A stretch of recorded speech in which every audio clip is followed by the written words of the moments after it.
I am indebted, ഞാൻ കടപ്പെട്ടിരിക്കുന്നത് പ്രജകളോട് മാത്രമാണ്. വ്യക്തമാണ്.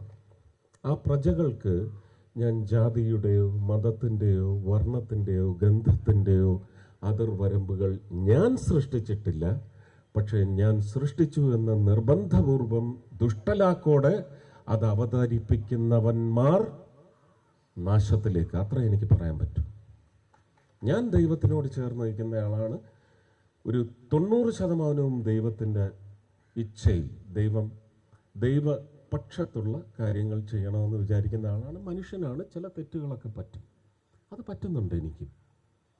പക്ഷേ കഴിഞ്ഞ 5 ടേമുകളിൽ ലോക്സഭയിലായാലും നിയമസഭയിലായാലും ശരി തന്നെ, കേരളത്തിൻ്റെ പശ്ചാത്തലത്തിൽ മാത്രം ഞാൻ പറയുന്നു, ഒരാളും എല്ലാവരും ചെയ്ത പാപത്തിൻ്റെ 1% പോലും ഞാൻ ചെയ്തിട്ടില്ല. അത് നെഞ്ചത്ത് കൈവച്ച് പറയാൻ സാധിക്കും. അതിനിയും അങ്ങനെ തന്നെ തുടരും.